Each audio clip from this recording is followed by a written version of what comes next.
This is Conversations with Andrew Hoffman, and I am here with Hollywood's #1 villain, Patrick Kilpatrick. And I just have to say it is a pleasure having a conversation with you, getting to know you, and asking you some of the most interesting questions you've probably ever been asked, sir. That remains to be seen. He has been in numerous TV shows and movies, over 172 movies, and I would just like to say, how many times have you died on scene, sir? I don't count them. Oh. You know, I think of the most interesting ones that for me I've had, but my favorite was getting 2 screwdrivers in my eyeballs. But sometimes you die multiple times, you know, because the villain comes back, particularly if you're dealing with fantasy or something like that. But I don't know, it's a lot of times. I'm either killed, jailed, or beaten up. But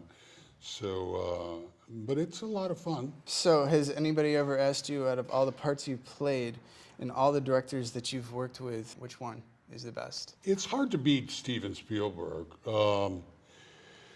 I loved working with Darren Sarafian, who was a lesser-known director who did Death Warrant.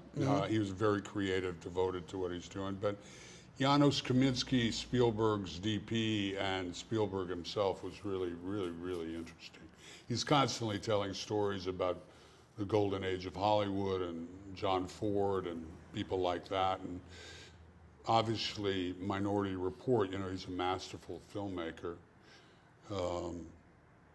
Literally, if you think about it, I used to think, God, we should all be at his feet, because the breadth of his stuff, from, say, E.T. to Saving Private Ryan, and Schindler's List. I mean, he's just been all over the emotional map as a filmmaker.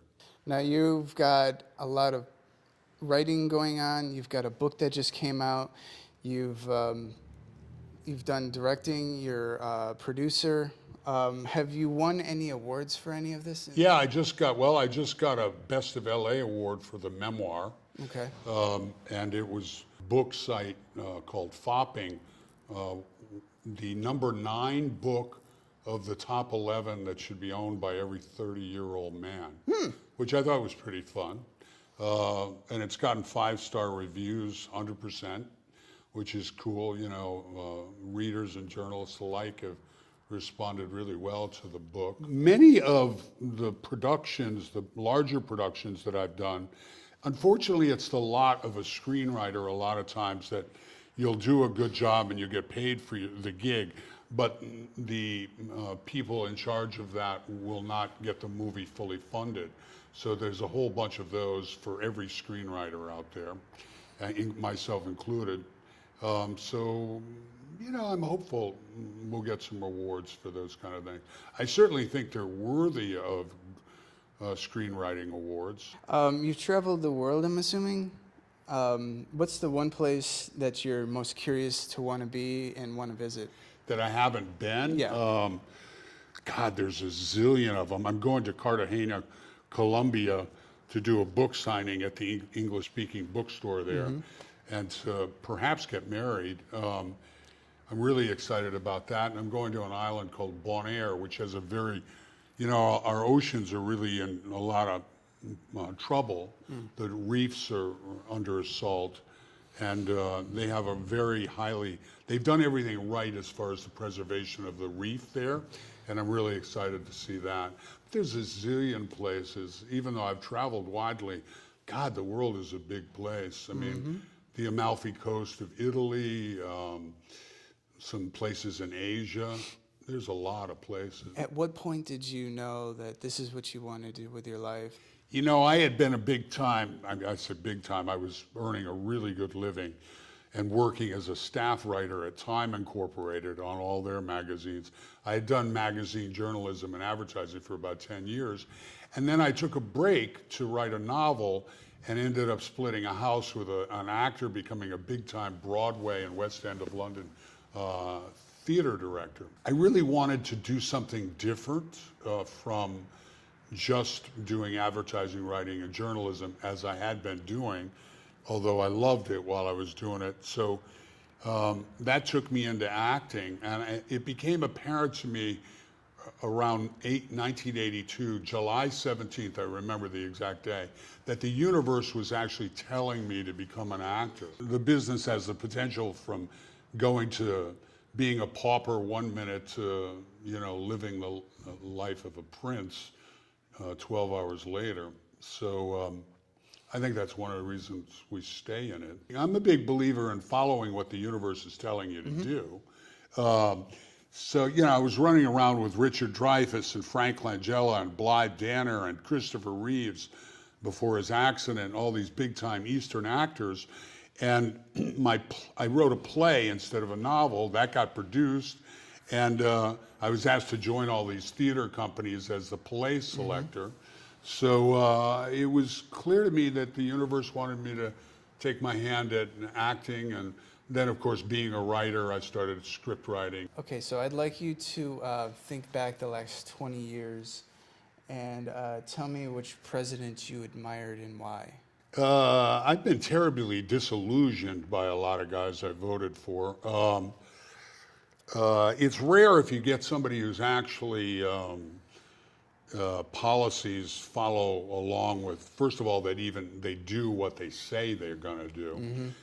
So I've voted. I'm not although I'm a registered Republican. I voted for Clinton twice. I've now come to the conclusion that he and Al Gore committed treason, which I have a big problem with, in taking money from the Red Chinese Army through the Buddhist temple. And then I voted for Bush twice because I felt with 9/11 he was probably the best guy to have in office for that. But I wouldn't call him the most visionary guy on the planet. And then I voted for Obama, even though I tremendously respected McCain's military service, but I was hoping for some real vision and vigor. But I think he did some things that was really contrary to the security of America. So he was a monumental disappointment. As much as I decry Trump's lack of statesmanship sometimes, he's the only guy that I know of that's been in the president who's actually done what he said he was going to do most of the time. Whether you agree with everything he comes across with, I think he's his own worst enemy, statesman-like, but I actually think his policies were desperately needed on a lot of levels, which puts me in a distinct minority here in Hollywood for sure. Right. You are an armsman, correct? Yeah.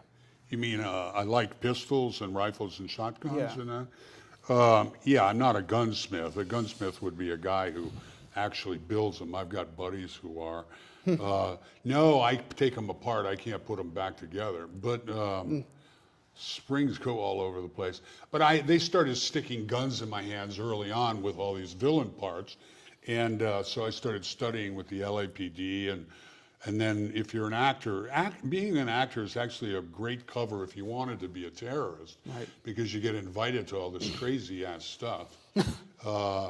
Like combat man tracking. Yeah. And if they discover that you like this stuff, which I did, then you get invited to a lot of good stuff. So guns became like my golf. I've done a lot of recreational competitive shooting. I would have to say the most entertaining thing that I've ever seen you in is the gun safety gone wrong. It's the most comedic thing that I've ever seen you do. Tell me, what was it like working with Andy Dick? Well, Andy was so plastered. He was, he was totally incoherent. He couldn't even say hello. He was so smashed. And he's a bright guy, but when he's in the cups, like a lot of people. But I told the director of photography, just keep the camera rolling because he's giving you gold. Because he was so obliterated. That's probably your best act yet. I can't stand how funny that was. It was just amazing. It's really funny. We exhibited that at a festival up the street. And I was ready for them to lynch us. But it was really wonderful because the whole place just went nuts laughing. And my only regret is I didn't think I needed to use the F-bomb so much at the end. A couple of times. I thought that was kind of abusive to the little girl, but it was pretty funny. In fact, the producer of that, we talked about doing a whole series of things like Patrick Kilpatrick talks politics at an old folks home and stuff like that, and doing a whole series of those things, but it hasn't really manifested itself. That's all improvisation, by the way. I just did a movie called Night Walk, and I improv through the whole movie. I got hired as the lead Nazi and producer-director for a movie based on the similar concept, if the Nazis had won World War II. And we got about a third into it, and Man in the High Castle came out. So creatively, that was initially blown out of the water. But which I've done in the past, it happens sometimes. So I reworked that project and put it in another arena. It had nothing to do with Nazis, but we used the world that we had built if the Nazis had won the war, and just transformed it into something far more interesting. So it's an abject lesson in what do you do when you're running competitively against another project and you think you're going to get beaten getting it to the screen. Don't give up. Just try and write your way out of it creatively. It worked out really well. Hopefully that project is going to be coming out on Netflix soon. And it's really an interesting deal. Are you a fan of video games? Do you play video games at all? You know, I'm a fan, but I don't play them. I'm terrible at it. It's a generational thing. Yeah. My kids, is it Call to Duty? What's the Call to Duty? It's, Call of Duty. Call of Duty. I think they're a wonderful thing in the sense that I tried to get my kids to watch History Channel, but they learned everything about World War II from the video game. I mean, down to the minutia of the calibers of the rifles and everything else. So they can be a really educational deal. Well, they're certainly helpful in drone warfare now. Oh, yeah. So it's a generational thing. They didn't have them. I mean, I think Pong was the first one that came out when I was growing up. And so, I was always into athletics. So I was doing baseball, football, basketball, wrestling, horseback riding, swimming, and all of that. So I was outdoors much more than... Video games weren't really that popular back in the day. They didn't have them. They literally didn't have them. I was walking my father's land with a double-barreled shotgun at 9. That was my video game. In fact, by the way, shooting is a sort of video game for adults. I mean, if you go clay pigeon, there's one particular game called Sporting Clays, and it's kind of golf course with shotguns, and you go from station to station. Just like golf, you've got wind conditions, and you've got the clay pigeon coming different speeds and things like that. So that kind of puts you through the paces as an adult video game. You like comedy? Love comedy. Who's your favorite comedian? Do you have one? Probably Will Ferrell and a guy that you probably never have heard of called Eddie Pepitone. But there are some brilliant, I mean, in the comedy stand-up realm, you go to the Laugh-In, The Laugh Factory? The Laugh Factory or Comedy Store, you see it almost makes you feel really good because you're seeing some of the brightest, quickest, most topically adept contemporary events people you can imagine, particularly when they start riffing off of the audience.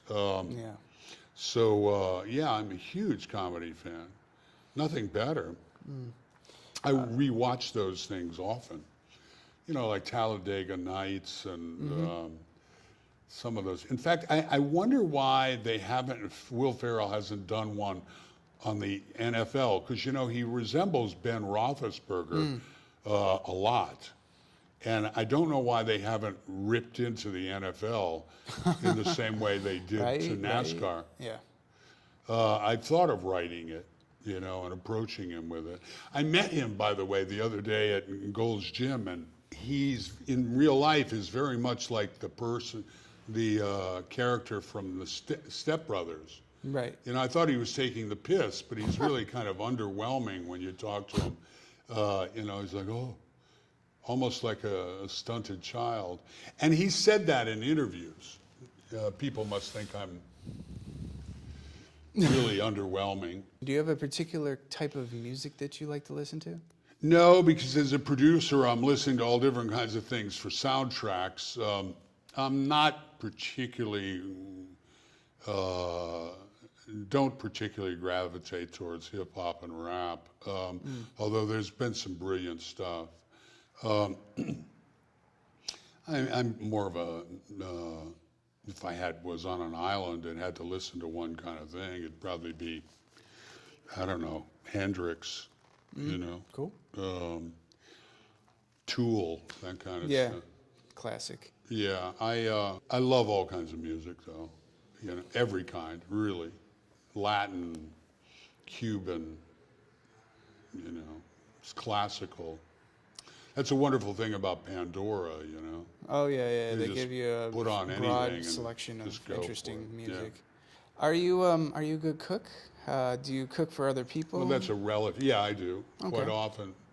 Whether you're a good cook or I think of myself as a pretty good food preparer. I'm not doing a lot of different recipes. I never measure stuff out. It's all by taste. But my theory is if you start with all organic, pure, really good ingredients, generally it's going to come out okay. What's your favorite dish? Right now, they have this incredible homemade pasta at the farmers markets on Larchmont. You know, pasta can be difficult because it sticks together and all kinds of other stuff.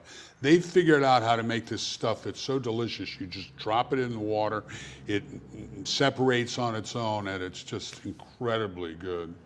I really recommend it. It's an offset question, but have you ever experimented with psychedelic drugs? Oh, yeah. Oh. Sure. Quite open about it in my book, Dying for Living. Yeah, I did psilocybin the first time when I was 13, and then I had a big gap because prep school in Virginia and University of Richmond were kind of slightly behind where I grew up in Connecticut, which was very precocious when it came to music and drugs. But yeah, I used to, I was more of a go downhill skiing, go motorcycling guy on acid than we did everything on psychedelics for a couple of years there. Mostly that was in my bodyguard phase and you know, college. You know, Ken Kesey said if you keep opening a door, psychedelics open a door, but if you keep opening the door, you keep walking back and forth through the door instead of going on. So I think to some extent those things, they're a good period of exploration, and I certainly wouldn't regret, I would regret not having done them, but I'm not sure you want to continually keep doing that stuff. Of course, you have to be in the right mindset, in the right environment. You have to be around the right people. And well, I don't even know if it would serve me now, just because, you know, some people are always they're talking about the developmental need for young people to not do drugs. I actually think older people are not really suited to drugs. Your system really can't handle it. I mean, even if I take a couple of puffs of weed, it's not particularly an enjoyable experience for me. I really love clarity of mind, and I love my own mind. So I don't know. The last time I did any psychedelics, you know, they're legal in Amsterdam. They may have changed that since I was there. This is many, many I'm pretty years ago. sure that almost every single drug is legal in Amsterdam. Yeah, they did go through a period of rescinding some of that. But there in Amsterdam, you go through and they have, it's like the freezer section of the supermarket. You have a vast selection of mushrooms, magic mushrooms. But, you know, I didn't find it particularly useful or pleasant that time. But as a young person, a wild motorcycle downhill skiing type of guy or ocean guy, yeah, pretty crazy and fun. Let's talk about universal truth and what it means to you to understand the concept between what comes around and goes around. Well, I just think the universe is always trying to establish some kind of balance. Like if you're unfaithful in your relationship, the moment that you are, your girlfriend is going to be attracted to somebody else. So it's like, and vice versa. The universe doesn't usually exist in a state of imbalance for very long. I mean, like I think Trump is balancing off Obama, and after Trump, there may be a place for something else that's a little bit more modulated and not so polarized. Justice and fairness balance themselves out.